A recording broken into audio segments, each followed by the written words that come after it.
Welcome to day 3 of the ATI. Hopefully your brains have recovered a little bit from all the information you've received over the last 2 days.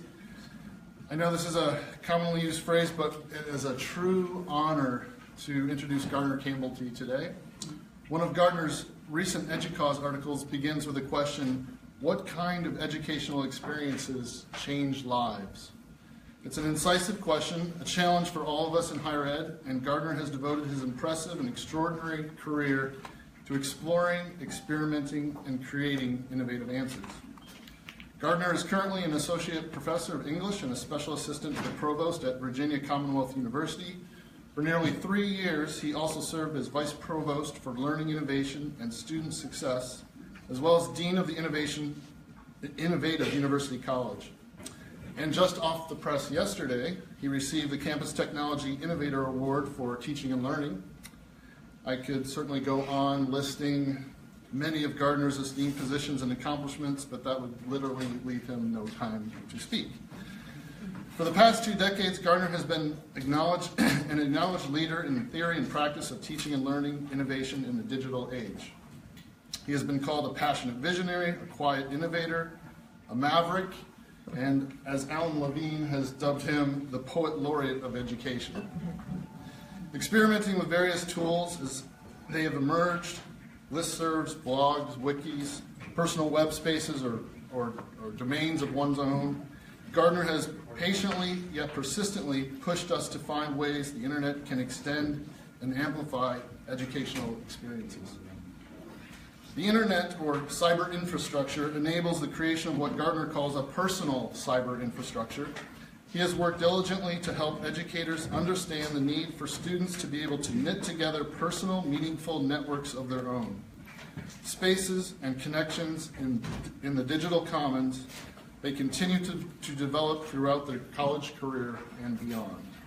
Please welcome Gardner Campbell.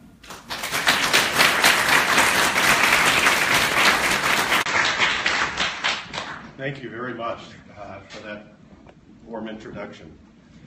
I have been doing this for a long time now, which is kind of amazing, you know. So I guess I got started with web publishing for my first-year composition students. Back in, 1997 was the first time I did that. It was a first-year composition class oriented around desert island discs. This is back when you would buy an entire album at once. Which may be coming back, of course. One of the strange things about all of the histories that I've participated in is how they loop and connect, which is why I'm always skeptical about next big things. We might not have exhausted the possibility of the last big thing. But at any rate, I've been tinkering and corrupting young minds one at a time for a long, long time. And I want to share some of those results with you today. And you can assess my tinkering. I'm also looking forward very much to the conversation. What you all are doing here is tremendously inspiring. I have just read the press release, which was just released yesterday. Robin has tweeted it out, so I urge you to check your Twitter stream now. I'll wait. They think I'm kidding. It's a great press release, first of all, because what you're doing is amazing. Second, the free, as in saving students money, which is very important, is in there.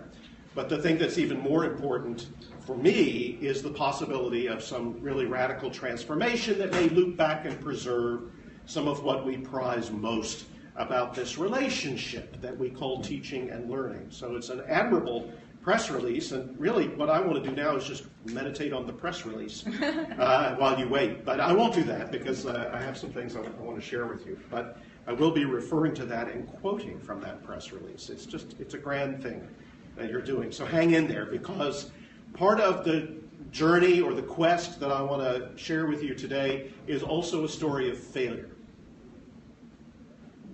So your effort may fail. And you need to know that going in for any part of it to be successful in spite of that failure. Because I will also share with you tremendous, and for me, really elating moments of celebration, exhilaration about the possibilities of what happens when you get a bunch of eager, puzzled, committed learners in a room and get out of their way. It's an extraordinary thing. that can happen. But it does have kind of a sad ending, but the dream is still alive after that, so probably they can make the movie out of it and it'll be okay. But it is something to consider. What if your effort fails? What will be the successes within that failure? Also brace yourself, you may actually not fail. You may have what we sometimes call at my shop catastrophic success, and so then you have to deal with that as well.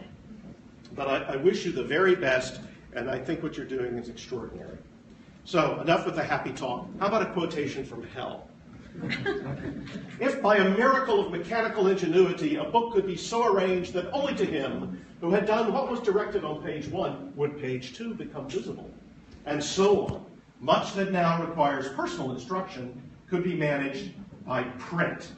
This is Edward L. Thorndike, Education, a first book, 1912. I shudder to think what the second, third, and fourth books would reveal to us. Probably not very pretty, but if you look at this, you will see the seeds of much of what I would say is a disastrous kind of future that we could weave for ourselves, even out of open education, if we're not careful. Because it comes down to this idea, for me, of what happens when the learner is learning.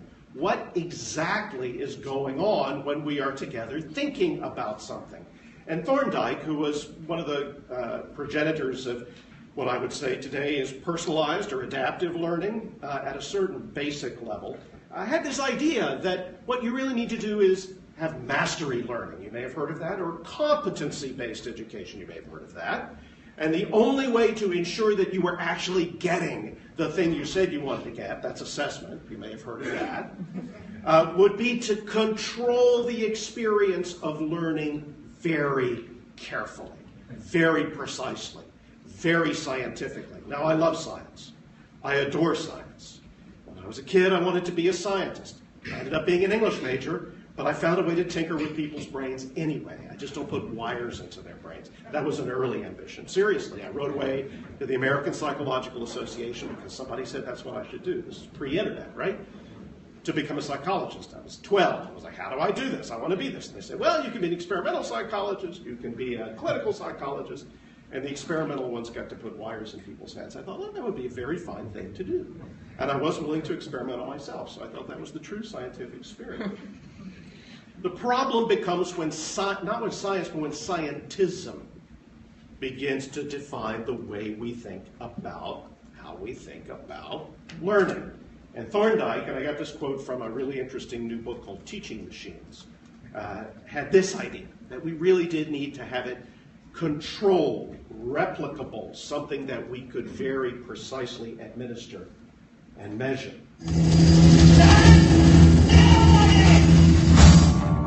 Is the inevitable result.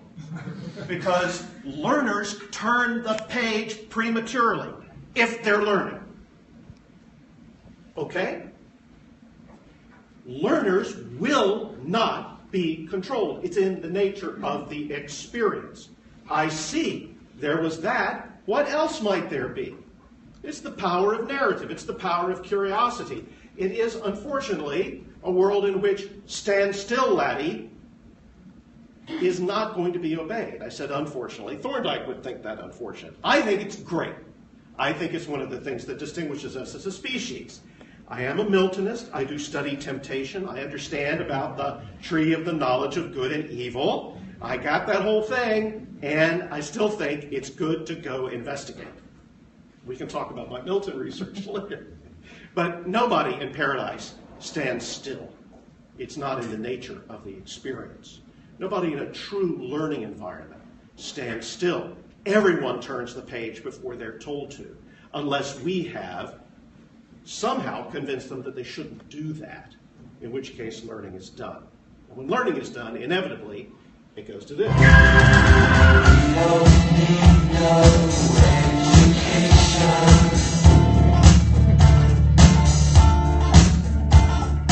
We don't need no thought control.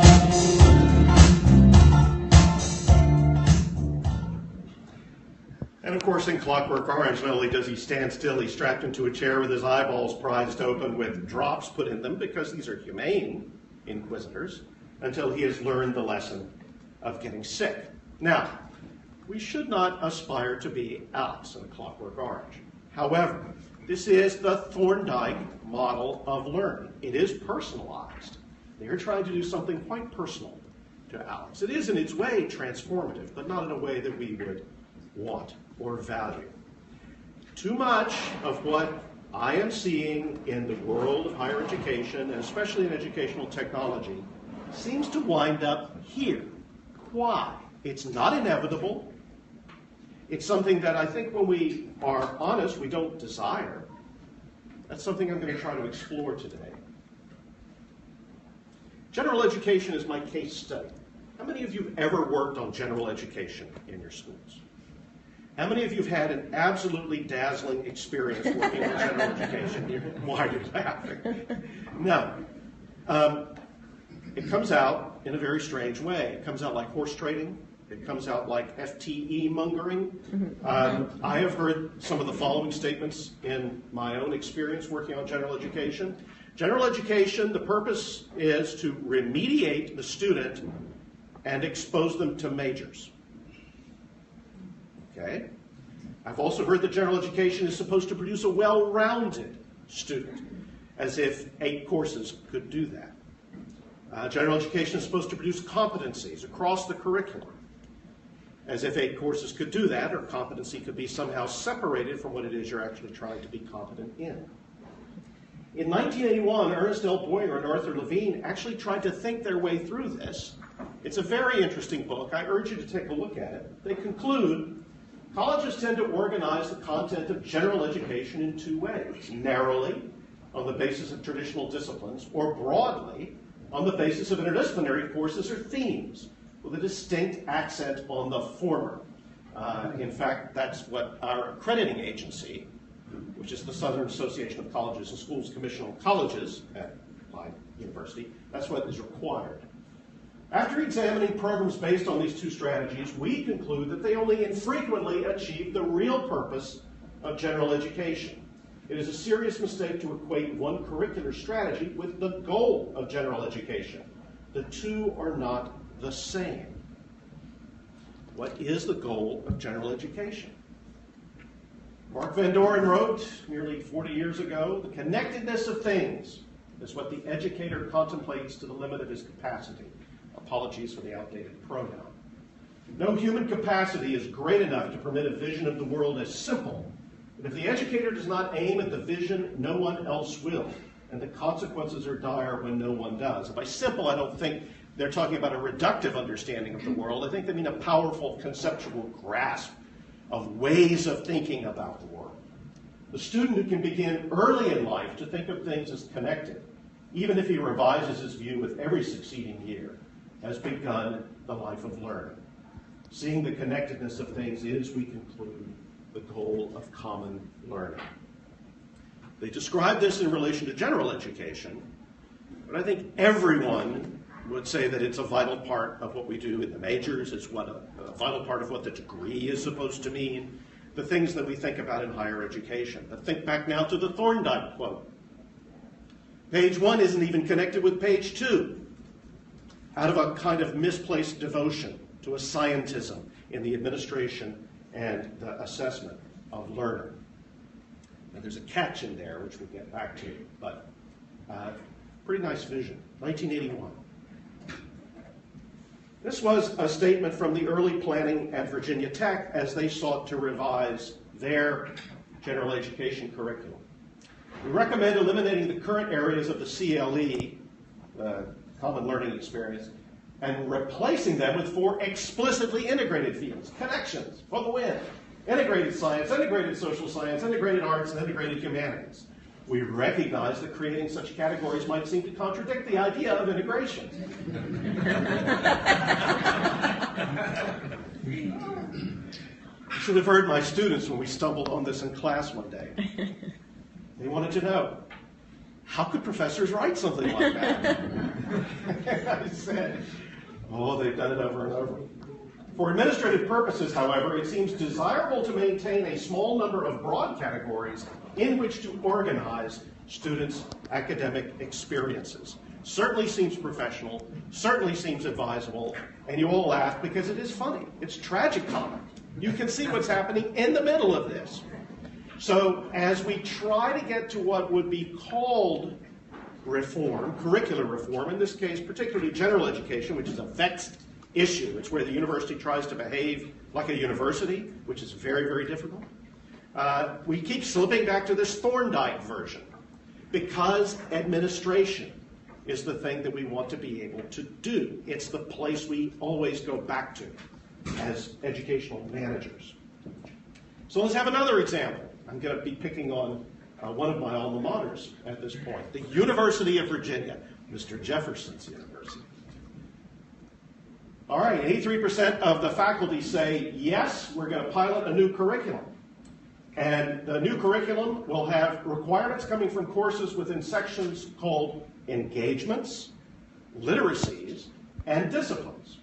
Engagements would cover aesthetic engagement, empirical and scientific engagement, and engaging difference, and ethical engagement for a total of 8 credits.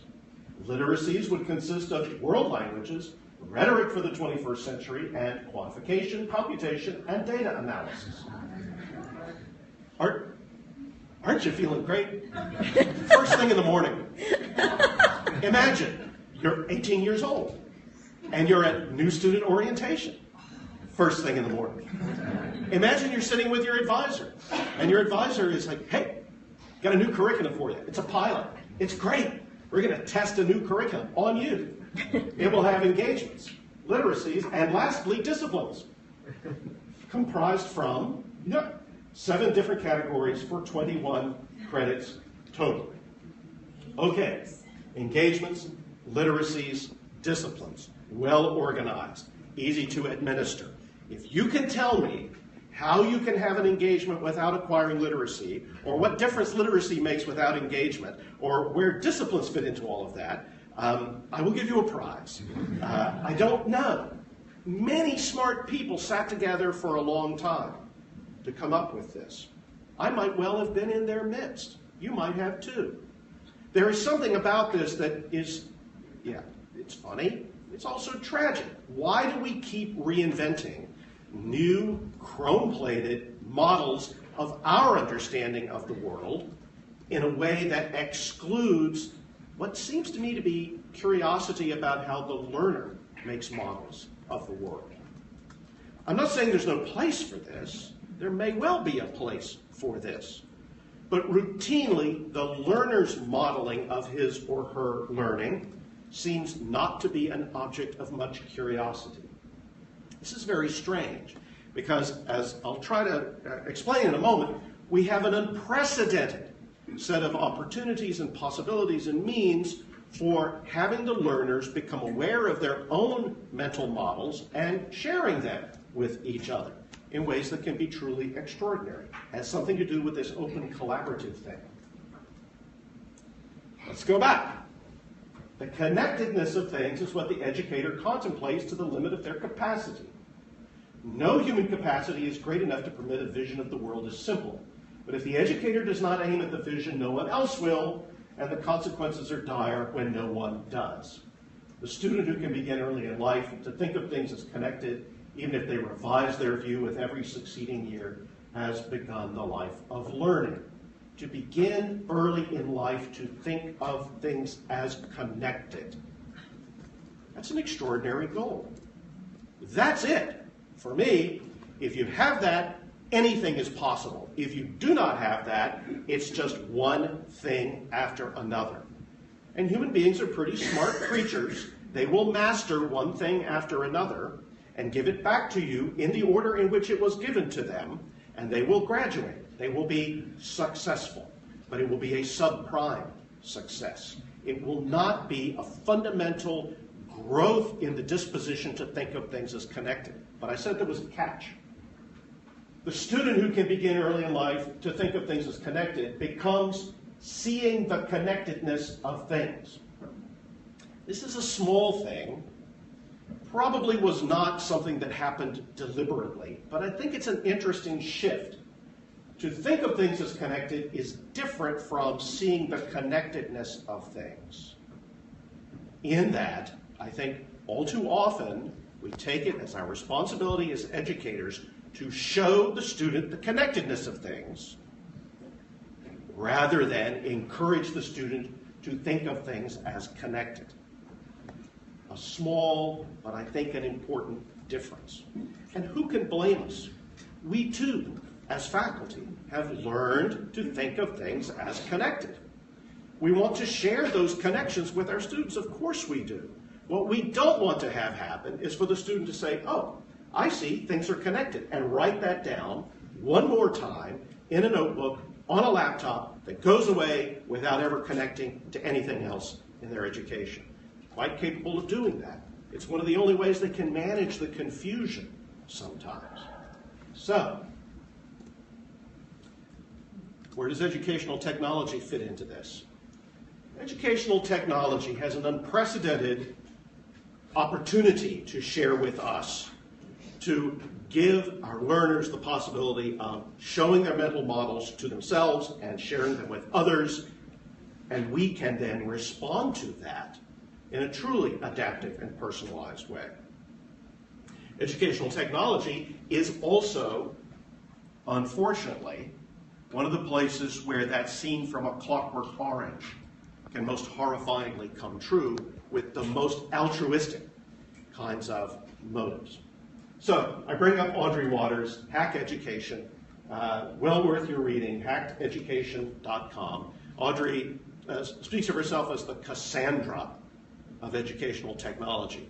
If you're rusty on your Iliad, Cassandra was the madwoman who was in the cage and kept telling the Trojans what was going to happen, and they wouldn't listen. Right? Emily Dickinson wrote something about that, right? That's my New England literature for the day.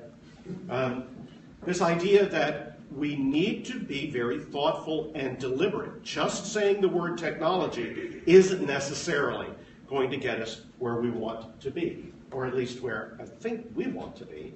I question some of the vendors. So this was a recent headline. It's a fascinating podcast. I recommend it to you. It's behind a paywall, of course, but if you have access to the Chronicle, you can hear it. Why Audrey Waters thinks tech is a Trojan horse set to dismantle the academy.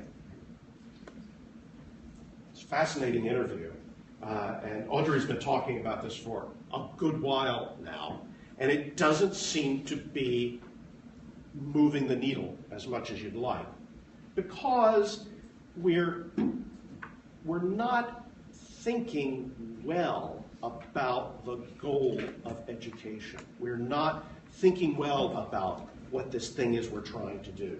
It's not just about graduation. That's important. It's not just student success. That's important. Something about seeing the connectedness of things, something about making meaning. And here's the kind of thing that Audrey's talking about. For example, the Personalized Learning Consortium. That's fine. It offers participating institutions a robust strategy for understanding and experimenting with personalized learning. What is personalized learning? It has to do with course curricula, digital courseware adoption, and ways to decrease cost while delivering high-quality education to an... Okay, we're kind of off the rails already. You don't deliver an education. And personalized means a care for the person, what Randy Bass would call the whole person. It is not about adaptive learning by means of technologies of keeping people from turning the pages at inappropriate times. Or, today is the first day of your journey to NGDLE. Who can tell me what NGDLE stands for? There you go. Yeah, but I'm glad you were slow, because if you could rattle it off, that would mean it was a zombie film. The next generation digital learning environment, which sounds like a wonderful thing, right? And what will it bring us? It will bring us the following products, typically found in a majority of classrooms today, but better integrated.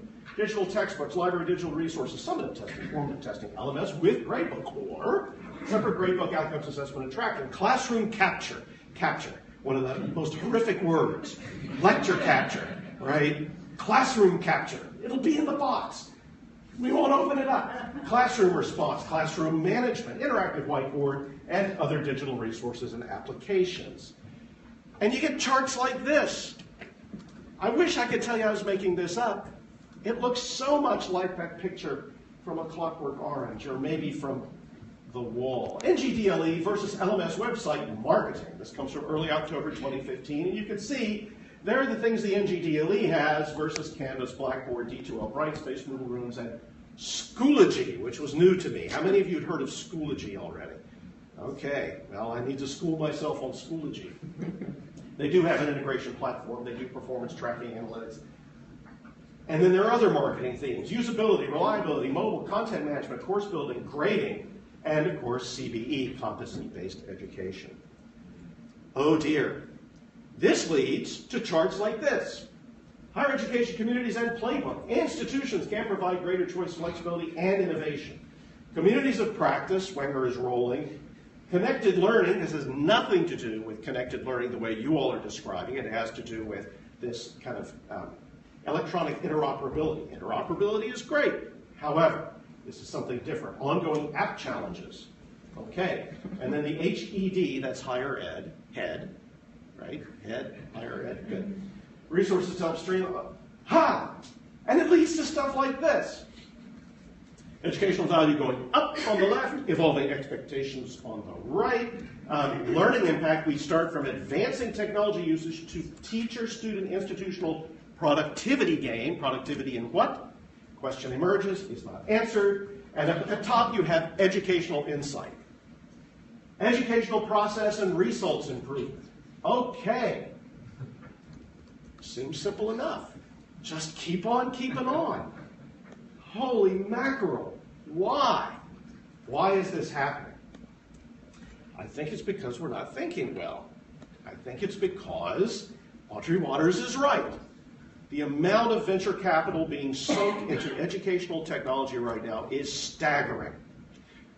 When will we learn? We've already seen what happens when we turn over the products of our own research to the Elsevieres of the world. Why do we keep doing this?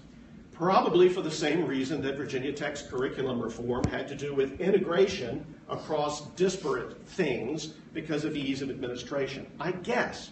I don't know. I really do not know. But this is, to me, quite frightening. It's frightening because it's like this. The next generation digital learning environment, or whatever that platform is going to be, starts to look like the One Ring to rule them all.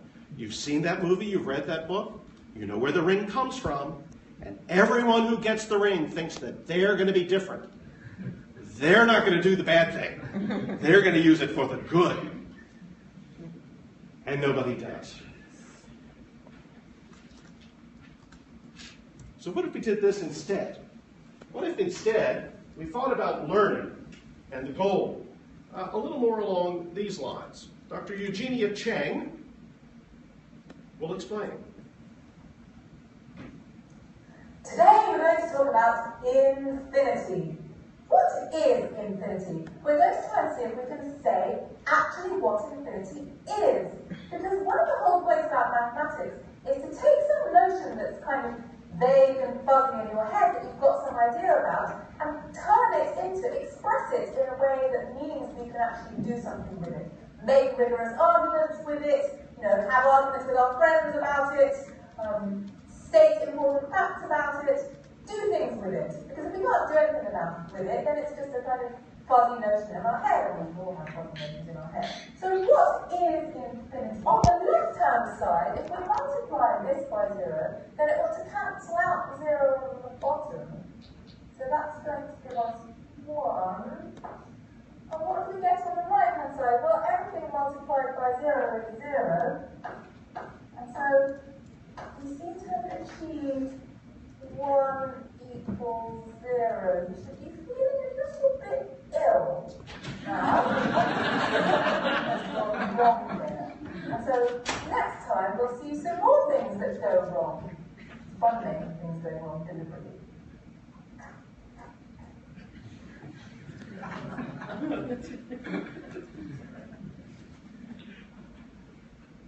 So quick assessment, what are the learning outcomes? Do you have a rubric?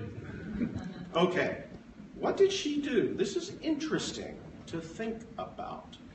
It's not a next generation digital learning environment. It's a video that I downloaded from YouTube and I remixed just the way David Wiley wants us to be able to do with open ed. And it's fascinating to me because the first thing she does is to make things go wrong. It's not linear. It's not simply saying, it's this, this, and this, now say that back to me. It's not the Thorndike view. And in terms of the technology, it uses some very interesting hybrids. The main technology she's using in the video, of course, is it's a chalkboard, right? But it's a chalkboard that's been videoed digitally, uploaded to YouTube, came down to me from the World Wide Web, which I then plugged into Sony Vegas and did an edit and rendered, then put it up on Google Drive so I could transfer it to my MacBook so I could bring it here and show it to you today. Putting it into PowerPoint, of course. A very interesting hybrid world, a very interesting non-one ring to rule them all, and a very interesting approach to learning that suggests that the learner may be best served first with some confusion shared by the teacher. Might best be served by actually making things harder, not easier, not more slickly and linearly aligned. This has been something that educators have been thinking about for a while. Jerome Bruner thinks about it quite brilliantly, I think, in many of his works. Here's an example. The man ate his lunch. A boy stole a bite. The dog chased my cat. My father skidded the car. A wind blew his hat. You can see some interesting things here, right? I always work on the level of the obvious. What do you see? What do you notice? Anything. Yeah. Right. Same sentence form 5 different times. And you can begin to see something else about the order of the words. How does it tend to go? Right. Standard subject verb object. The first column is typically articles, right? There's one pronoun there. Pretty easy, okay? We know how to look at this. We know how to think about this. Bruner used this with young learners, kids in 4th grade. And he asked them to start saying what they noticed about this pattern. And they started to say the kinds of things we're saying now. Not abstracting or generalizing yet. They're just experimenting. They're playing a little game with it. Just the way Eugenia Cheng was with infinity, playing games with infinity. Now that's professional courage on her chalkboard. And as the learners were doing this, at one point, one of the students said, wait a minute, you could actually add a column there, put another word at the front, or you could change this around in a certain way and began to generalize from the thing that Bruner was sharing with them. And that's the moment. That's the moment when the connectedness of things emerges. But you have to let the student be the point of that connection. Bruner warns us. Once the children break into an idea in language, once they get a sense of a distinction, they quickly turn around on their own usage and make remarkable strides toward linguistic understanding. The only point I would make is that you must wait until they are willing, reflectively, to turn around before you begin operating with the abstractions. Otherwise, they will become obedient and non-comprehending. In time, the habit of or attitude toward reflecting on what you habitually do or say becomes well established. Can you see how that rhymes with the student having the habit of thinking about the connectedness of things? And again, it is warning us not simply to show the connections to encourage that. It's about that turning around moment, that metacognitive moment, that moment where you become aware of the fact you're making a mental model, and that that's interesting, and it may not be exactly the same as someone else's. Bruner writes, there is nothing so deadening as to have a child handle the form classes as traditional parts of speech, recognizing one category of words as nouns and parroting upon being asked what he means by a noun that it is a person, place, or thing. It is not that he is either right or wrong, but rather that he is so remote from the issue as somebody would be who attempted to account for grief over the assassination of a president by citing the Constitution on the division of powers.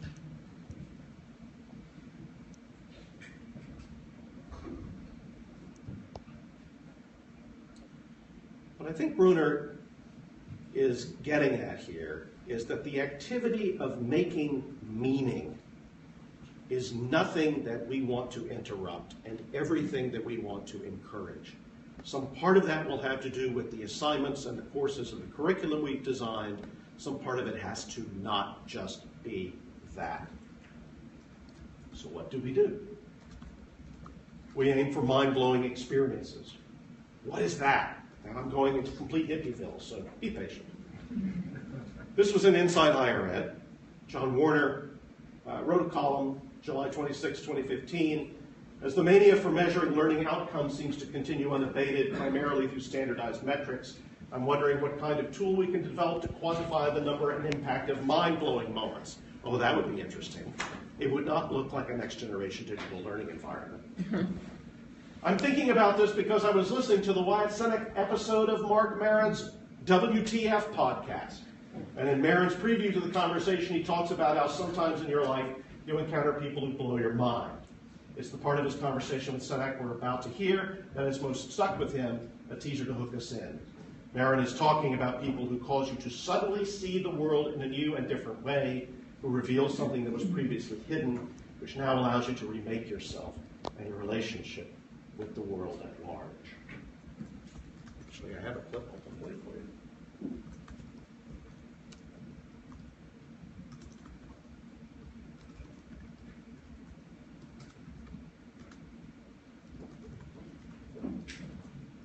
I had an English professor, it was Professor Lee Green, and he was like my favorite person in Carolina, and was kind of like this sort of, it went beyond English class in this way of like, I'd see him on campus and he kind of like, how you doing? You doing all right? And you need that guy. Yeah, and even in class, our class was English class, but he talked to us about art. Right, he taught you how to think. Yes, yeah. And see things in that way. Yeah. Where you're like, holy shit, bigger world out there. Yeah.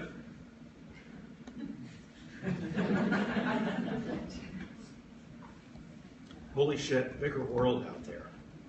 And you hear Cenac, right? He's getting more and more excited, thinking about some class he had decades ago. And the thing that they were talking about was Marvin Gaye's What's Going On, that album. Have any of you heard that album? Do you know that album? Yeah, okay, good. It's an extraordinary moment. Still not quite where we need to be, but that's what we need to keep. That's what the next generation digital learning, personalized, adaptive, assessed, metricized, quantified, dashboarded kind of education had better not steamroll. Because when that happens, we're sunk, we're done. We are completely done. But that moment, and all of you in here who've ever worked with a learner know what that moment is like. All of you who've been learners, all of you, know what that moment is like, where suddenly you see something you didn't see before. Holy shit, bigger world out there. Or you have helped somebody to see that. And how do you scale that? How do you make that more available? Not just through flipped classrooms or MOOCs or lectures or what. Those are important too.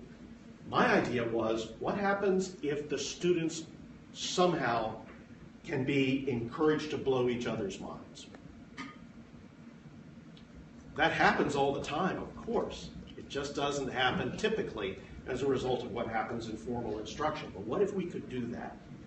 What if we could scale this up so that students would begin to think of the connectedness of things because they watched each other thinking about the connectedness of things? What if that were to happen? There would still be a crucial role for the teacher. The teacher would need to instigate that, to prod it, to incite it, to prompt it, to stimulate it, but not to prescribe it, not to put the script out there, not to put the abstractions out there before the students themselves own that move where they begin to think about their own mental models. not to do those things, but to be ready when that spark emerges, when that connectedness is witnessed, to say, yeah, that's right. Holy shit, bigger world out there. This is what we tried to do at VCU.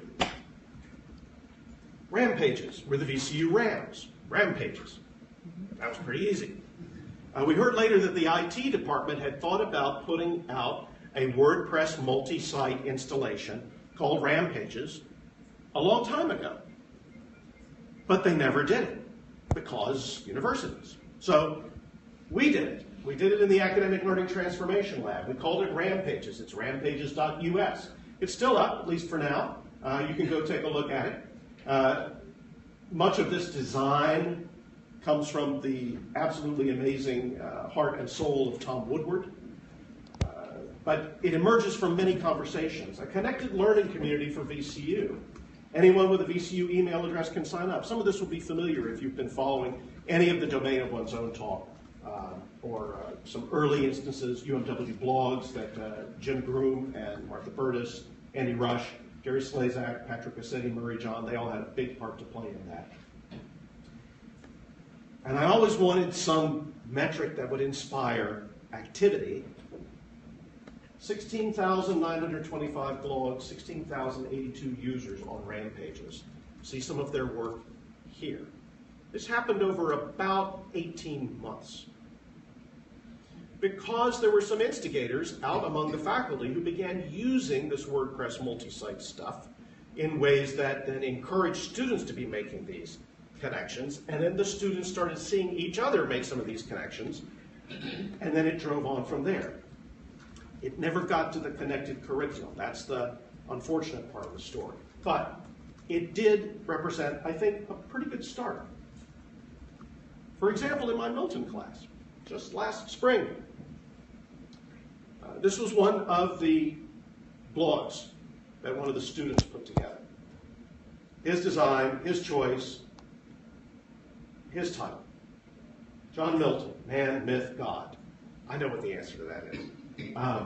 God, of course, but this was Adrian. Adrian had not had a class in Milton before. Adrian had not done anything with pre-1700 literature as far as I know. But this was his blog site. My instructions were, reinforce your learning, write something interesting twice a week. That's all. Try not to bunch them up on Sunday nights before we meet on Mondays, because that's like a conversation where you're just talking to yourself. The idea is you're going to need to and want to link to each other, so space these out some. That was it. That was the prompt. So all the students, of course, asked questions, as you'd imagine. How long does it have to be? I said, it needs to be interesting. Well, what does that mean? Come on, you know what interesting is. Be interesting. Okay, other questions they would ask. Is it okay if I miss 2 weeks to do them all on Sunday night before? No. You can't make up a conversation by standing in the corner and talking to yourself for 2 weeks. You can't do that. Well, what kind of things should we write about? What do you want to write about? See, this gets down to the nub of it, right? What are you interested in? If the student has no answer for that, then you're done. You're sunk. It became also very difficult for students to believe that I meant that seriously. It's always very difficult. They're like, oh, there's a secret rule that you have for these blog posts, and we will stumble onto it and it'll blow up like a landmine. No, not really. The secret rule is you need to do it. If you get to the end of the semester and you haven't done it, you won't get as good a class participation grade. Why? Because you didn't participate. That's all. And one day, Adrian put this up on his blog. Because Adrian had gone to YouTube because he was curious about what it would be like to be blind and write Paradise Lost. So he went to YouTube and searched on blind. And a blind man comes up on a video explaining what's it like being blind. And it's a fascinating video. He says, everyone wants to know. They're curious. I'm going to try to tell you what it's like. That's kind of extraordinary. Adrian found it. I've attached this documentary about a man who was born blind. When you watch this and apply it to Milton, it's really quite amazing how he was able to describe things with such beauty, given the fact that he was blind. I didn't say, please go find a video about what it's like to be blind. I did not say, please go find a video about Milton. I didn't say anything, which feels really weird as a teacher, right? I just said, be interesting, have it relate to the class. And then, and I didn't ask them to do this, Adrian quotes one of the vivid, beautiful bits from Paradise Lost to illustrate what a remarkable thing it was for Milton to be blind and be able to imagine that. And then at the end he says, check out the video. And that remark is not addressed just to the teacher. It's addressed to his fellow learners, as he has now enacted the habit of thinking about the connectedness of things and shared a mind-blowing moment that's completely his with everyone else. Now, this doesn't happen right away. Sometimes you can go weeks without it happening. Sometimes you have to do a little more inciting, sometimes a little less. It's always a challenge to get the students to link to each other because they don't typically make hyperlinks. Who makes hyperlinks? Only people who are writing stuff for the web, but that's what the web is made out of. It's very, very important. Students are forgetting even what a URL is because they're losing web literacy, because they're not weaving the web, they're not making anything. But a hyperlink is evidence of seeing the connectedness of things. It is evidence of meaning making. That's why Google works. That's why when you Google White House, you see a picture of where the president lives, not a series of images of white houses, which is what Alta Vista used to give you.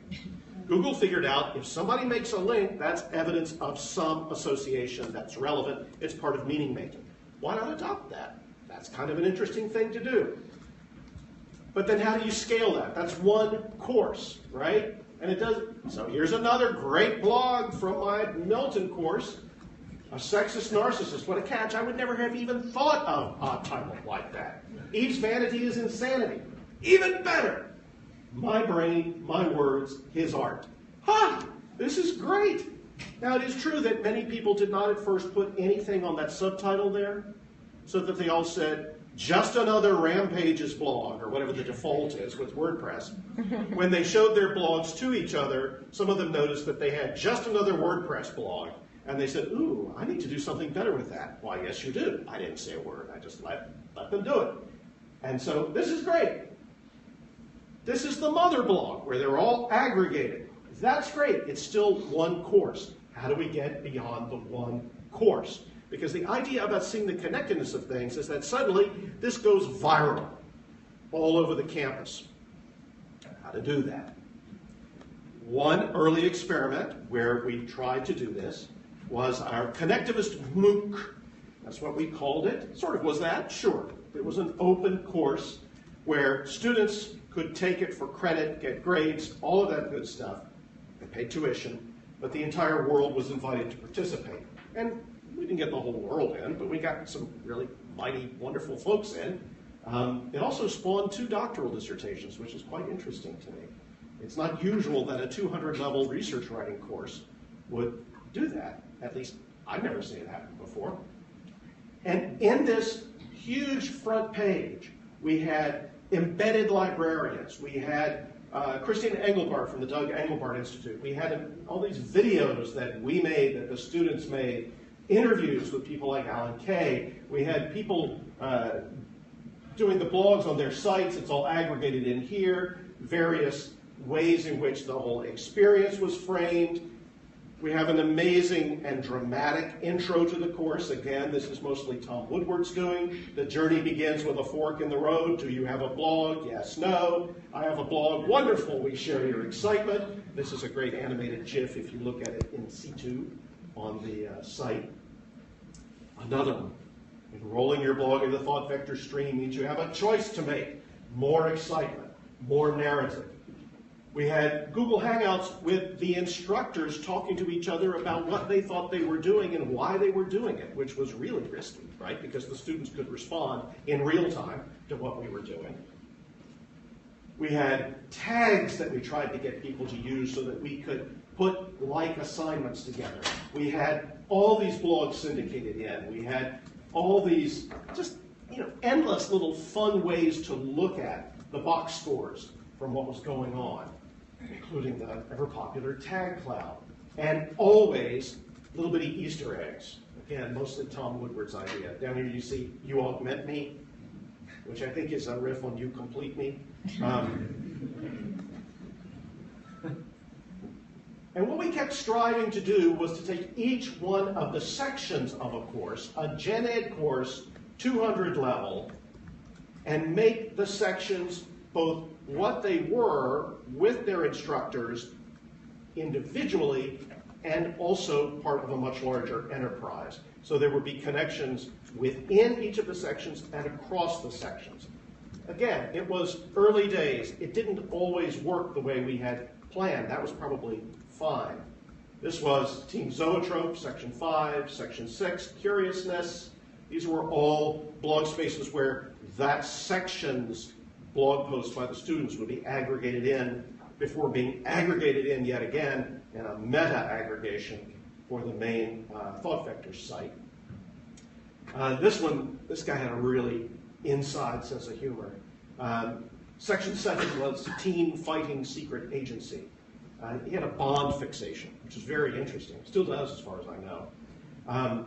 But the whole idea was fighting secret agency, meaning let your agency as a learner be visible. And he wove that into this narrative for this Section 7 that was really quite amazing. There was Section 8, so it was Innovate. My section was 9, so it had to be a Beatles thing. It was number 9. And that's all that was aggregated in there. And there was Section 10, John Becker's section, Team Wonder, or Oneater, if you've seen that movie. Our little Thought Vectors clubhouse. I had terrible Motherblog envy because his was so well designed, but he did have help. So I do know that, so that makes me feel a little bit better. Digital Investigations and Unfettered Minds. Students could see each of the section's clubhouses. They could see the super aggregation on the front page. They were asked to dip into other sections and connect to what the other learners were doing with same assignments, often different approaches. It was quite the melee. It was quite an amazing mixing bowl of things. And we had our hashtag. And we asked people to use Twitter. And we used Martin Hawksey's Twitter Explorer to map the growth of the networks over time. Each of those nodes was a person. Each of those persons had a Twitter journey that could be played back as a kind of a movie by clicking on the nodes. Inevitably, it looks like the Death Star. I don't know why. It's an 80-20 rule, I guess. And then they had their inquiry projects at the end, in which they connected with what they had done earlier in the term, as well as ideally, across some of their fellow learners. This was Anonymous Octopus's virtual reality garden. Anonymous Octopus was a student named Asa Collins, who went by Anonymous Octopus in the course. His website was quite interesting as an exploration of virtual reality in terms of what we've been thinking about with regard to writing. It's up there. You can look at that inquiry project anytime you want. It's right there out in the open. We never graded them in the comments. There was no private data about that, about the students could even be pseudonymous to each other. Anonymous Octopus, you wouldn't know who it was, unless I told you. He said I could, so it's okay. He was actually in a movie when he was 9 called Rock School, which I found out only quite a bit later. So this was Anonymous Octopus's inquiry project. Each of the students did one of these, all out in the open. You could look at them all. And this is what Asa said about the experience. Listen to what he has to say. It's quite interesting. I learned a great deal. By the way, he made this video by request one day. His partner was actually being interviewed, but he was very excited. He said, I've got to talk about this course. I wasn't anywhere around what he was doing, so I didn't put my thumb on the scales at all.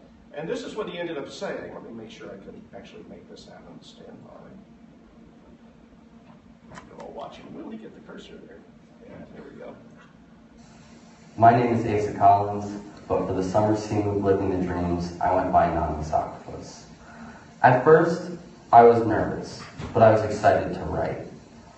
And then once we got into it, I was fascinated. I really enjoyed reading the articles presented in the class, and it gave me a lot of time to reflect on the nature of technology and how we use it. And then it also gave me the opportunity to share these ideas with a lot of people that I've never met.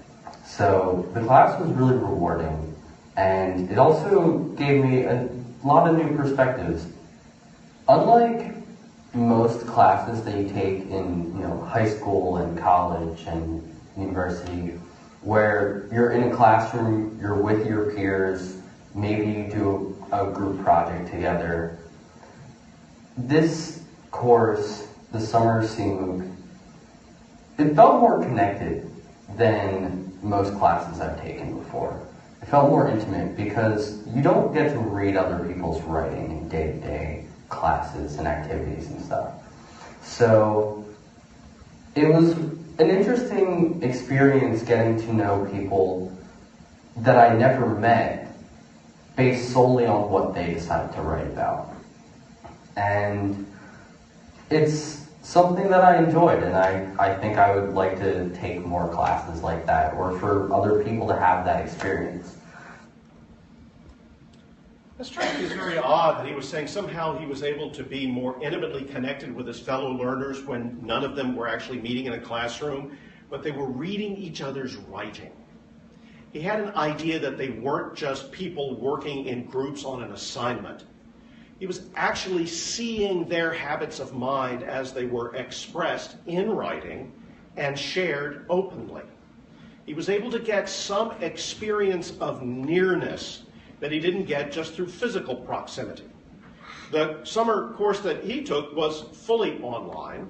The next challenge is how to make that experience of nearness and intimacy be part of the way people are feeling in the classroom, how to make what goes on when people are in a very high bandwidth environment and their physical presence, you're actually in the same physical space, how to make that flow into the way people are interacting online as well.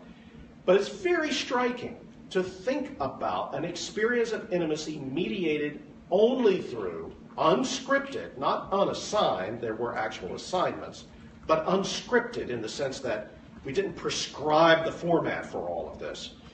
That would somehow communicate something that he found different from and extremely valuable in his own learning. Challenge is to continue to instigate that.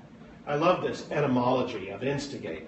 From the middle of the 16th century, from a Latin word for urged or incited, from the verb that means to prick, to incite, to just be a burr under the saddle, to make that get going. Why is it especially something bad? Not exactly sure about that. But the antonym is revealing, to dissuade or quell. It's not always true, and certainly we don't want it to happen, but a lot of what we do with technology, a lot of what we do with curriculum, a lot of what we do as we try to design this thing we call higher education is not about instigating, it's about dissuading or quelling. Our students don't tell us that. They just won't share that with us because they're just getting on with it. They've been told what parts of speech are. They know that a noun is a person, place, or thing. They just get on with it. But whatever that intimacy is that Anonymous Octopus was describing, which we can feel in the classroom at its best, seems to me to be not where a lot of educational practice seems to go. And again, I'm not entirely sure why. Part of it has to do with scaling. Part of it has to do with the inevitable financial pressures of trying to do extraordinary things with no money and hired help. Part of it has to do with, I'm sure, neoliberalism. I mean, we can go on and on. But it's encouraging to see where it can happen. It's discouraging to see where it doesn't. We tried to scale this up to the curriculum at VCU. And this is a little bit of a sad part of the story. The Southern Association of Colleges and Schools Commission on Colleges requires, as part of the reaffirmation of accreditation every 10 years, a quality enhancement plan. It's a great idea. It's not just, are you doing everything you should, but what have you done for your students lately? Writing centers come out of QEPs,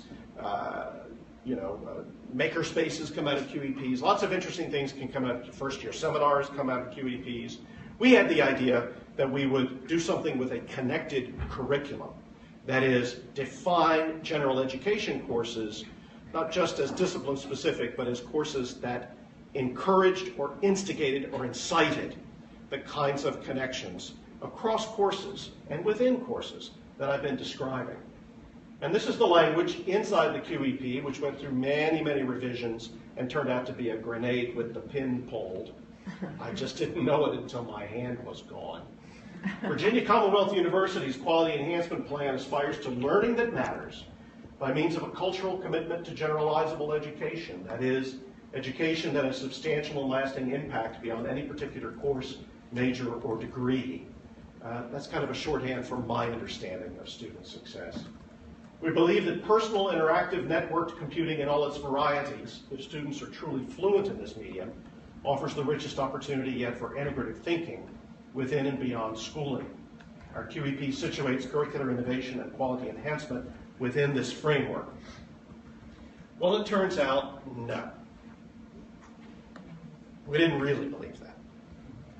And I can tell you lots of reasons why we didn't really believe that. Part of it had to do with the process by which the QEP itself was pulled together, which was that process when the committee designs the thoroughbred, right? It always looks like a mule at the end. It just doesn't quite come together. There was a process, it's all documented, and it turned out it just wasn't going to work. Some of the reasons why it didn't work, though, are worth exploring very quickly. One was that many faculty objected to the idea that their students would be writing in the open. That seemed to be the deal breaker for most of the faculty. Partly, I think, because they couldn't see the value of it. But we're learners. We should be able to learn the value of it. There's no lack of evidence of the value of it. But it depends on where you start with your assumptions. If you assume that the arbiter of success and meaning has to do with performance that's instructor-driven within particular classes, then it does become difficult to see, I don't understand. The students are just going to write whatever they want, which is kind of the reductionist view of that. So part of it was faculty simply didn't want students writing on WordPress in the open. They just couldn't see the value of it, and I'm convinced they also felt a bit threatened by it. Because it is true, if your student is somehow sharing misinformation about Laetrile, let's say, because they went to the wrong website and they were like, oh, this is a cure for cancer, and nobody seems to understand it's a cure for cancer. Sure, that could be posted. They could post about their wild weekends. They could post about their honor offenses. They could post naked boa constrictor party photos. They could do any of those things. I have been using blogging in my classes now for over a decade, and students have never done any of those things. Never. It's not to say they wouldn't. It's not to say they couldn't. The worst I ever had was a student who blogged about borrowing her roommate's key card to get into the dorm after she had misplaced hers. That, of course, is an honor offense. And I brought the student in and I said, really interesting post, that part's probably not going to work very well. You need to think about that. And the student was, oh, I didn't even think about that. It's like, nope. So the student revised the post. That was fine. They say if you put it on the internet, it's forever. You'll never find that. It was up for 24 hours in a WordPress blog. So. Someone's going to find it now, Gardner. Well, go for it. Yeah, I feel like Gary Hart, right? Follow me around. It's no problem. Actually, if you can find it, that would be cool. I'd like to. There's some librarians in the room who are the real Google ninjas. I know that. So, yeah, okay, let's go. Let's do it. Bring it. It's good. So the question is, why don't they do that? Why haven't my students ever committed these high crimes or misdemeanors everybody's afraid of? Probably for the same reason they don't go in the library chewing tobacco and spitting on the carpet. It's behavioral norms. You can make those pretty clear. And students typically are not going to commit wanton acts of destruction within the context of a course. Now, not every course is going to be open in the same way, I get that, but just the sheer value of narrating your learning, just telling the story of what you're learning, about which you can't be right or wrong, you can either be present or absent, why not do that?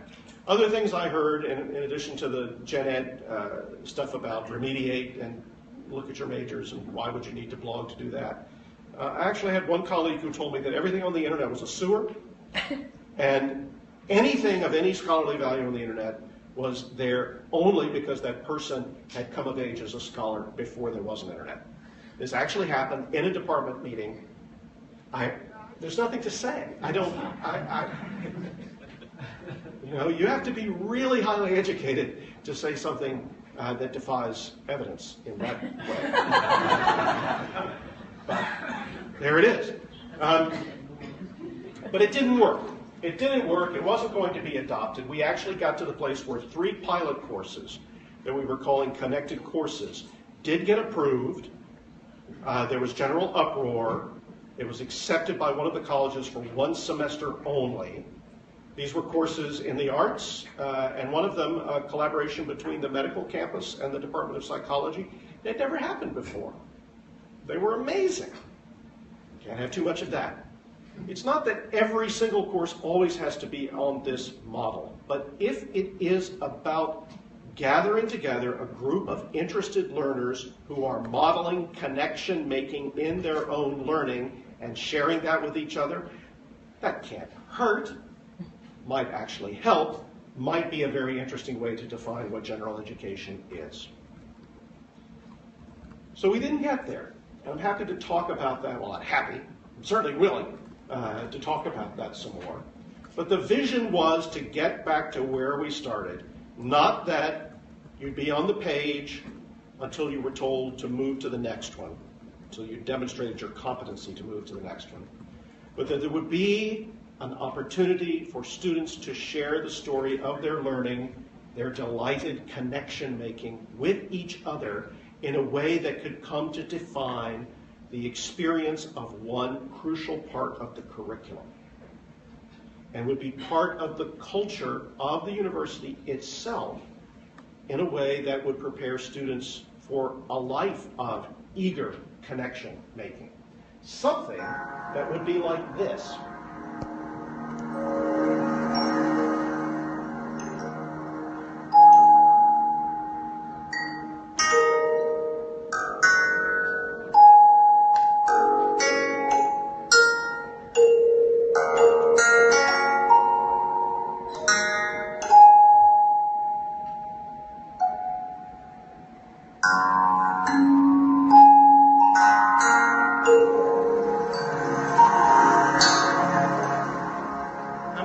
Been to the Listen to Wikipedia site. Well, that's the dream, hatnote.com.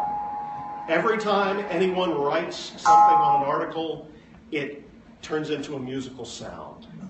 Anytime anyone joins that community, you get that lovely, oh, I mean, it sounds like some kind of amazing thing has happened. It's the sound of minds making meaning. What if every learner in each of our courses could be making that kind of music across an entire university, across higher education? What if we could hear that? What could we learn from it? What would it inspire students to do? Thank you.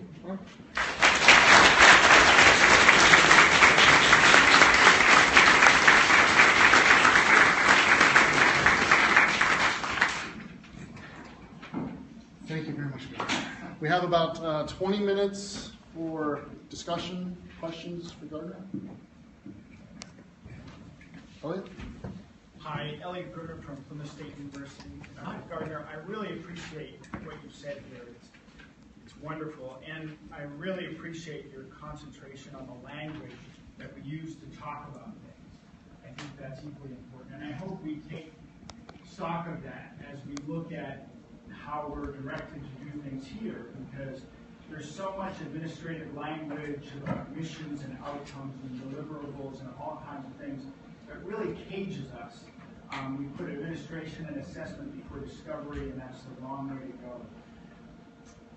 you've had a lot of experience in this, and you've been honest enough to show your kind of failure, and you're very familiar with the hailstorm of stuff that comes down administratively, particularly in disciplines like composition, where we have all kinds of assessments, machine-graded learning and other metrics, and cookie-cutter syllabi, prescribed tests,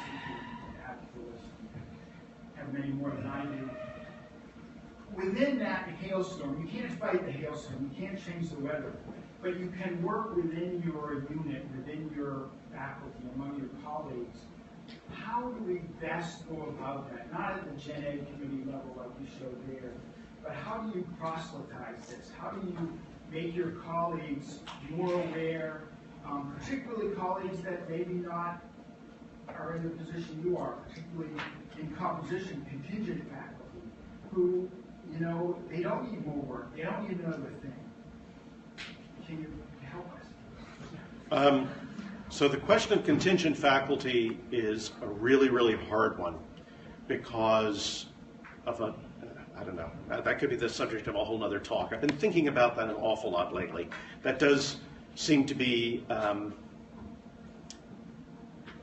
are many ways in which higher ed is doing it to themselves. You know, we are writing our own doom out for us. Not because we're hiring wonderfully talented people on a part-time basis, but because we're hiring wonderfully talented people on a part-time basis, right? You heard the difference?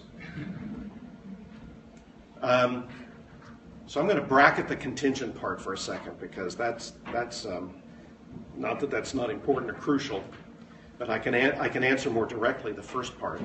I would love to think with you about contingent faculty. They used to call them collateral faculty at VCU. They finally, thank God, switched it to term faculty. Even that, of course, sounds like, I mean, what do you have? Terms. You have prison terms. You have, you know, that's not ideal, but sure better than collateral, which makes me think of damage or whatever. But a hard problem. The problem of what to do within a tightly regimented approach. What the author of Teaching Machines very aptly points out as an attempt to teacher-proof things. So you get shared syllabi, shared outcomes, shared everything, not just to stay in line, but to make sure that the students will have a uniform experience. And why do you want students to have a uniform experience? Well, that is apparently conduces to institutional assessment, quality control, teacher-proofing. Okay. It seems to me that there is, well, I don't know. What I've always done, your mileage may vary, I love the word pilot. So any opportunity to do anything on a pilot basis, I will either seize upon it or pretend I heard them say that. And then say, oh, you said you would like a pilot. I can do that. And I would do it like 2 weeks after I pretended I had heard them say that. Which can be done. I mean, my gosh, the whole Great VCU Bike Race book was just nothing but a pilot. And it was a pilot that was decided on at the very last minute. And I think I pretended I heard some things. But I had a sympathetic provost who empowered all of that.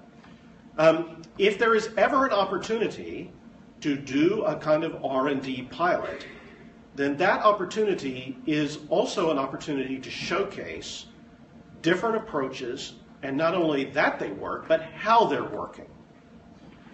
And my approach has always been, once you have this wonderful ecosystem called Rampages, I simply turn to whoever I need to turn to at that point and and I'll say, are these the babies you would like to drown? I know they don't fit anything that you planned. I know that they weren't anything having to do with whatever, I mean, it's an impressive list, right? The hailstorm. Or sometimes the hailstorm is in the form of many, many geese who nibble you to death. Or death by 1,000 cuts. It just keeps coming. All with good intentions, or much of it with good intentions. But then you just say, look, this extraordinary thing happened. You know, this student in a biology class that was devoted to the study of cancer put up as the background image for her WordPress blog, this was at Virginia Tech, a stained microscopic image of her father's cancer. And she blogged about that, and her father chimed in and said, I'm honored to have my cancer be the subject of your blog, dear daughter. She wouldn't do this without, she wouldn't surprise her dad. Hi, Dad, I put your cancer on the web, you know. She had talked to him, she had done this. You can't read that blog without being drawn in to everything from the science to the human context to the issue of family to the narrative of a cancer survivor, etc. It didn't come about because the biology department said, well, this year we will have personalized cancer narratives from each of the students who will, you know, first of all, bring that up in committee. Tell me what your provost says. It'll be like, what? But once it's there, you can look at it and you can say, isn't this extraordinary? And it's in biology. You wouldn't think the biologists would be, you know, hot dog bloggers, but hey, look at this. And then you can say, is this? All right. Present company excluded, of course. I once faced a crowd of hostile biologists, which is why I always try to tread very carefully. It was something to see because they know about the animal world, right? So they said it had nothing to do with science. That was the response. But then I discovered a hot dog biologist at Virginia Tech, Jill Seibel, who was really interested in her students and in learning, and it was out of that class that blog came. So then I point to that and I say, so is that the one you want to turn off? Is that the thing that must be subject to the... Instead, we can look at it, see that it's miraculous. Now, how do we assess the miraculousness? How do we describe this? How do we actually, as Eugenia Cheng says, now how do we make this into something we can use as a tool for thought? So that's always been my approach. Find a little place to do something kind of wacky, unpredictable, and typically, because learners can be extremely awesome when you give them an opportunity to be that way, something extraordinary will happen, and then I just point to it. I say, that's it. You know, can we have some room for that? And then sometimes that gets shot down too. I mean, yeah, but that student's post. Now you've all heard about it, and I know about it, and she knows about it, and her dad knows about it, and Jill Seibel at Virginia Tech knows about it. You know, pretty soon this personal meaning-making thing, human beings, you just can't keep them down. Okay. Yep. So the goal you stated of having a group of students cooperatively sharing their thinking, learning together, finding connections together. For me, that was accomplished in my liberal arts education 25 years ago in discussion classes, small discussion classes. And I thought it was wonderful. Didn't have anything to do with technology. And in my own teaching now, you know, what prevents me from doing that is a mixture of the subject matter of mathematics, and I can do some of this mathematics. All of it, that's one thing. Another thing is the gigantic class sizes I face. So, you know, I see the technological solution that you're presenting through blogging addressing that structural issue of size and what's happened in big universities. But I also feel like it's going there completely is a loss. Not having direct verbal engagement between students. Like I guess I wanted to make this comment to say I don't see this fully. This step leaves something behind that I really value. I don't know how to make space for that in my university, in my department, and I wonder what the folks. So it's a great question. I too had a liberal arts education. I was at a small school, Wake Forest University, which was affordable for a first-gen student. $3,000 a year was the tuition. I look back on that, just like I look back on all the books I saved from my first year, at the prices of the books, and I think, wow, this used to be something that you could do if your dad ground center seals for the Norfolk and Western Railway. So I would say, first of all, I do not see this as a substitute for what you're describing. I think even in a small class, my Milton class was 20, there's extraordinary value in amplifying the reach of the mental activity beyond the meeting and the discussion. And it's a lovely feedback loop in a small class, because they will have written this stuff, I will have read it, and then I can come into class and say, Adrian, who knew there was a YouTube video where this guy's saying, well, I'm blind, and people are curious about that. I don't blame them. And then I can go on from there, and then Adrian can pitch in. The class is ennobled, Adrian's ennobled. So there's a lovely feedback loop. Not a substitution, but an augmentation. Now that's the small class. The big class, that's a huge leap of faith, because you will not be able to read each of those posts and every word on each of those posts. You will not be able to do that, and your students will not read every word of every post. But that's okay, because, first of all, students will understand that if they have a blog post titled blog post number 5, it will get very low readership. If their blog post is something like being blind, it's likely to get more readership. In other words, the students begin to understand that to engage more deeply and in a more interesting way actually gets their work seen by their fellow students in ways that I think are more meaningful, even as much as I would like them to want me to read their stuff, and I think they do. I do think it's very meaningful to them to have the audience of their peers respond. The third thing I would say is that if we are ever going to advertise on a global scale the kind of intensity and transformative potential of the classroom magic you're describing, we have to do it now, because there is an array of forces out there that says, that's nice, but it won't scale. We just need the student to get a C in your math class. So I have a next generation digital learning environment for you with customized adaptive learning from your vendor here, with orange cups you can tip over if you're having a problem, and so forth. That's true. And it'll be in a shopping mall, in a big old abandoned Walmart, and that's true. And then the opportunity to demonstrate the potential and the extraordinary learning that happens when minds are in contact with each other, it'll just be lost.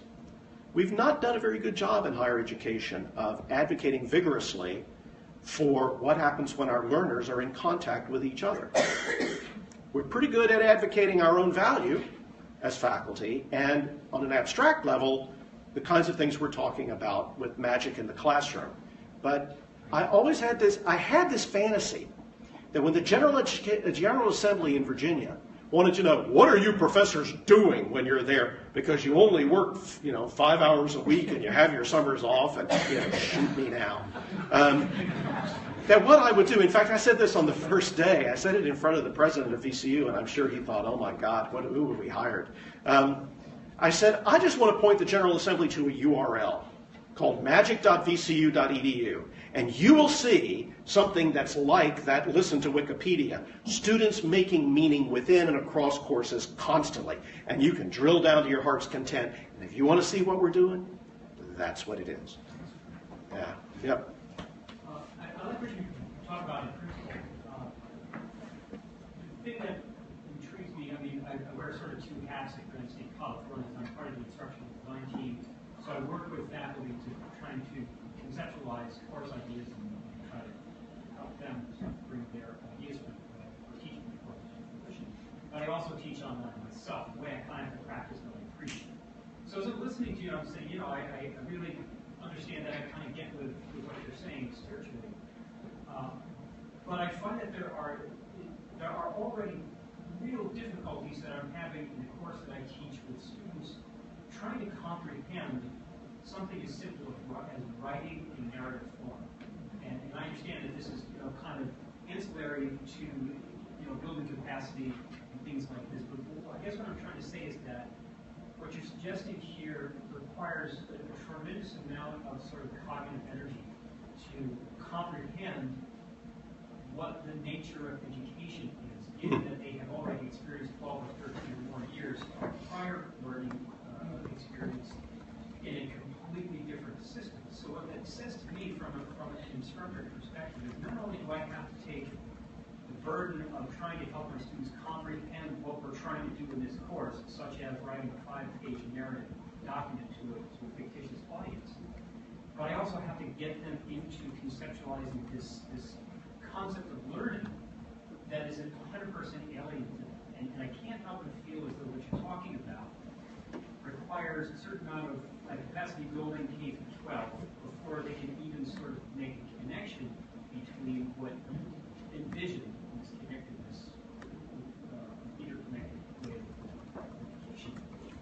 Because they don't have any other frame of reference to be able to grasp onto. I mean, whose responsibility is that going to be to get them up to speed to that vision? And I believe that is important. Wow.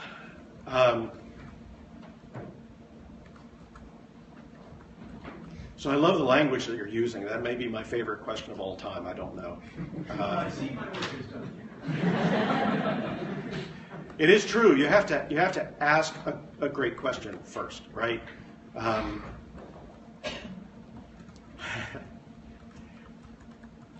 So heaven help us all. Here's what I think. I think unless that cognitive energy is devoted to the whatever you're learning, unless you understand that that's the energy you must bring to the point of learning, real learning won't occur. You will nevertheless be able to test people, and it will appear that they have learned things, and they will be able to convince you that something has happened. But I thoroughly believe, I'm going to leave I'm going to get back to the K through 12, suck your brain out with a straw thing in a minute. Unless that is part of what you're doing in your class, you're not going to get there. If that daylight begins to appear, almost anything is possible. And you'll be shocked to find it out. In a way, every single class I've ever taught has been about learning first. And then, and we happen to be learning Milton or film. It could be Citizen Kane, it could be Paradise Lost, it could be Doug Engelbart, it could be engineering, it could be anything. Because I think that meta layer is just vital. We call it metacognition sometimes, and then that gets thrown around as another term that just starts to be drained of meaning. I really do believe that cognitive energy is vital. And because we have tended to make it optional, and because it is very time-consuming and very energy-consuming, our students have very busy lives, so do we. We're just like, okay, we're not going to do that. What we will do is chapter 1, chapter 2, chapter 3, chapter 4. Well, okay, that's fine. Where's the holy shit, bigger world out there? Well, sorry, there's no time for that. Chapter 5, chapter 6, chapter 7, etc. Now, you speak of the challenge of doing that when the K through 12 experience has been in the opposite direction. And as a parent whose children are still young enough to have gone through K through 12 fairly recently, our daughter has just graduated from university, so it's still fresh in all of our minds, and my eldest son was in an advanced placement history class in a really good public school district where it was one laptop per student. So already very well heeled, right? And what he did with his laptop was sit in his AP history class and take down, as in transcribe, what the instructor was reading from a legal pad. That was the class, okay? Because you get to the AP, what are you going to need to do? You're going to need to be able to write really quickly what it is you heard your teacher hear. It's horrific. Have you read Jonathan Kozol's letters to a young teacher? That'll really make you sad. Very sad. You've heard about what they're doing to arts instruction. You've heard about recess. You've heard about lunchtime at 9 in the morning. 2-hour-long bus rides in the dark, because we know students who are 12 years old are at their peak at 7:30 in the morning with lunch at 8. I mean, why? Because it's easier to administer. All right. My contention is that the cognitive energy devoted to learning is still present in their lives. It's just not at school. So part of what I try to do is to find out from them, and unscripted blogging is one way to do it. There are many other ways. My great big fantasy is to install a local instance of Reddit and make that the learning environment. But even that's not enough. Let's just do it with Reddit. Let's just go there. Because I think Reddit is kind of an amazing thing. My son keeps saying, yeah, but there's such terrible places there. Well, we won't go there. We just won't go there. Well, what if somebody wanted to? It's like, hear no evil. I don't know. It's happening in their lives. Human beings cannot stop being learners. It's part of the way our brains are wired. If school is not the site where their activity as learners is valued, honored, recognized, or encouraged, then we have a job, which is to convince them that I'm not kidding. This is not a secret trap so that when they have a comma splice in their unscripted blog, I go berserk and they're done, right? So I have to convince them to trust me, which is hard for a number of reasons. But then, I mean, they're finding out stuff on a minute-by-minute basis that they're not even considering as relevant to what they're learning in the classroom. But it could be, might be. Let's see. What are you thinking about? What are you learning? What are you listening to? What'd you watch? What crazy video did you find on YouTube? They make this stuff. They make animated GIFs. They're sharing stuff with each other constantly. Some of it's naked boa constrictor party photos. I get that. We don't, but that's only part of it. If it's a cat video, okay, is it a good cat video? I mean, I go all the way. I'm like, I don't care if your phone goes off in class, unless your ringtone is uninteresting. If you have an uninteresting ringtone, meaning one of the defaults, like the marimba or the cha-cha or whatever Apple's putting on, then I penalize you. But if it's something I don't recognize and it's interesting, I used to put the theme from The Exorcist on my smartphone. It would go off in meetings, and people would like, you know, the da-da-da-da-da-da-da-dee-dee. It's great. So the question then is encouraging, and Bruner talks about this. He's like, students don't use their heads. They don't say, oh, the things that I'm just kind of naturally out there wandering around looking at could be relevant and of interest. They don't do that. So we just need to say, I bet it is. Tell me. Just say some stuff. And then we go from there. So I don't think it's an impossible task by any means, despite the swath of destruction that K-12 instruction, which we are now doubling down on in vast areas of higher ed, for the same reason the K-12 establishment went that way. And I also want to hasten to add that I'm not talking about K-12 teachers. I'm talking about K-12 at a kind of systems level, because I know a lot of K-12 teachers who are struggling heroically to do exactly the kinds of things that we're discussing in here. But a variation of that question that I've heard at times in the past is, what if the students have this rich connected experience in your class, Gardner, and then they have to go to the other classes? I'm like, well, they should just ask for more rich connected experiences. If they liked it, just go up to the instructor and say, so what part of this is going to be richly connected? Okay. Or don't you find they don't really need the instructor to give them permission to become connected in the other class? I have encouraged some maverick activity in the past. I have. But you have to be, I want to be respectful too. I mean, that's the hardest balance for me, is to try to be respectful and keep open a loop for self-criticism, because I don't have all the answers by any means. I have lots of failure modes I can share with you. But at the same time, trying to instigate change. So I don't know. Did I answer your question at all? Did I get to part of it? There is a question, but my partner in spirit, Elizabeth over there, has sent her hand up. And I know every time I say something and she's got something to chase right behind it, and vice versa. So, We're just out of time right now. We're gonna. I know we could continue. Can we hear Elizabeth just real quick? Sure. I'm so sorry. I've now disrupted the conference. No, it's perfectly fine. No, thanks. I appreciate it. All right, Elizabeth. To summarize the summary of the summary, people are a problem. People are a problem. I love them, and it's all we have. Sorry, that's what was that as well. First, to summarize what I think you're getting at, we need trust. Yes. We need to trust our students. We need to trust our students need to be able to trust us, Yes. which they will more likely do if we trust them. Yes. And we need to get the administration and the public to trust us, which hopefully if we get through a generation or so of students, or a generation is like a graduating class, they'll become the public and be able to trust us more. But to answer Steve's concern, or to at least tag on, I think it's very hard for individual instructors to do this. It's more effort, is what I mean, for individual instructors to try to do this in their classes. And I have the same problem when I teach statistics.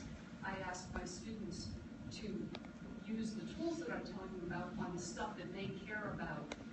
I help them find data, but they're supposed to come up with questions, and they always look at me like, what? Is this going to be on the test? And I'm like, there is no test.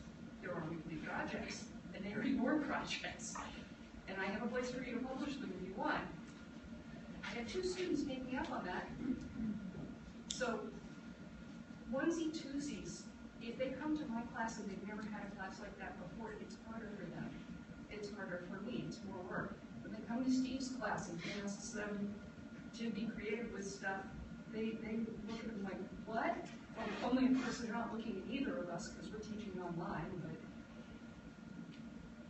it would really help if we could somehow subversively get at that gen ed curriculum, you know? And we've tried, certainly getting the students enlisting, encouraging subversive activity among our students so that they start asking for stuff like that. That will help. Trying to be subversive with our colleagues, making a commitment here as a community that we're going to try to do this, trusting each other. I think it's hard for students to go back and forth between suck your brains out with a straw and, hi, I'm here to trust you to learn. Let's do this together. The cognitive dissonance there, and I have adult learners who are part-time. No, I understand. So, so that's great. Thank you. It will be better if folks can band together. Change will come faster, and wonderful examples will be generated in more numerous and ready ways. There are days, though, when I think that the only way to do it is instructor by instructor. Because and this is hard for me, I believe in organizations. I do. It's a terrible thing to admit, but I do. I believe in organizations because it's really hard to amplify the effects without organizing. It's really, really hard to make change without organizing. Yeah, there's underground cells. Well, that's an organization too. It is. What I would say is that there are also days when I think that I just have to not think about that, and that I have to do the best I can with what I've witnessed. And there are days, of course, I feel like I'm just making all of this up, and it sounds great, you know? And there are also days when I look at what my students have done, and I'm like, holy shit, bigger world out there. By which I mean them, not what they've learned from me. And that, I can't give that up. Just won't. And I know it's going to be rough for everybody. Online adult part-time learners it's going to be especially difficult for. And yet, I don't know. I just, there I am. But they appreciate it once they get it, I'm going to tell you. I lose a few at the beginning of the term, but the ones who stay with me past the first 4 weeks, they do well, they never get less than a B-, and I feel like they can go on and use the stuff that we're talking about in their day-to-day lives. They get it, they know what to do with it. They they stop buying lottery tickets unless they just feel like paying voluntary tax. Sounds like a learning outcome to me. I really don't want to. I'm gonna ask privately after, or really quickly. I love that you started with liberal arts and general education, because I think undergrads, that's where they start making the connections. Being an English instructor, I've been flopped over the head 10 million times about why is a student taking composition 1 and 2 and can't write a research paper? Clearly, they're not getting to mastery application where they can transfer those skills. Something that comes up for me is kind of I wrote a piece called Where Have the Liberal Arts Gone? Because teaching English, I was at an open house, and parents come up to me with their crossed arms, and liberal arts is great. What's she going to do once she graduates, with an associate's, from this community college, or before it even goes on to a bachelor's? The corporate creep for me, I've worked at a lot of institutions, and for their own sustainability, are trying to get students, make connections with corporations, but then they're informing curriculum to some extent because they're saying, okay, once your student graduates, these are the skills we want them to have. And for me, that really takes the fun and sucks the life out of liberal arts when we're talking about, okay, return on investment, great, the student has passed composition 1, can they write an email, can they, it just, I don't know, I'm playing with it just feels like gen ed and liberal arts are really where a lot of this richness happens. And then we have things like forced connections, like writing across the curriculum. So I guess, I would love to know from the directors as well, how do colleges and universities feel about us popping out to blogs out of discussion forums and discussion boards? Because there's a ton of analytics in all of our LMSs that are really helpful for us.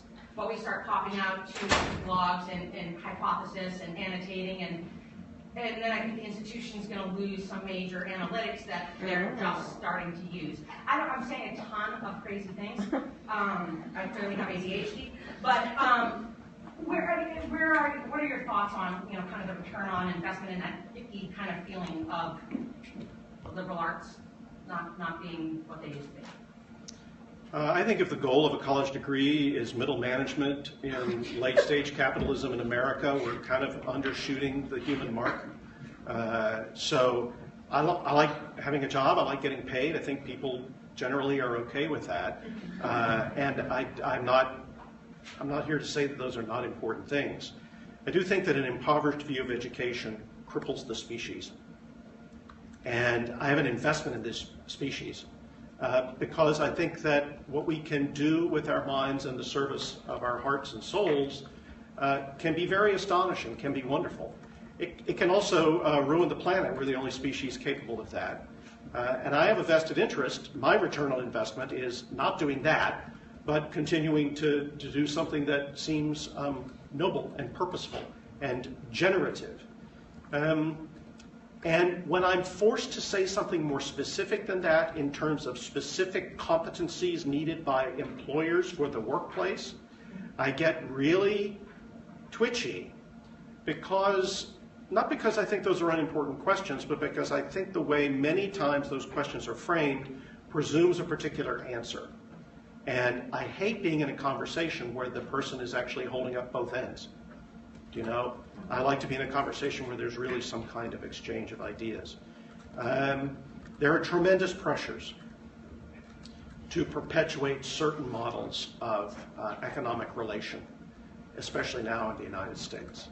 And without prescribing anybody's political definitions or alignments, I do think higher ed has a privileged position in getting people to think richly and deeply about what is possible. And that, to me, is the return on investment. There may be other things that come there, too. When curriculum means that you go through 2 courses and you still don't know what the courses were purported to teach you, maybe the learner wasn't paying attention. Well, why wasn't the learner paying attention? Well, maybe there's something going on with the way we're thinking about curriculum. Well, what's going on with the way we think about curriculum? I don't think we need to double down on the things that appear not to be working. by being ever more prescriptive about each stage of a failed process. Let's do something else instead. If the university cannot find a way to make that information meaningful to themselves, why are we putting all these smart people together in a university? I mean, really?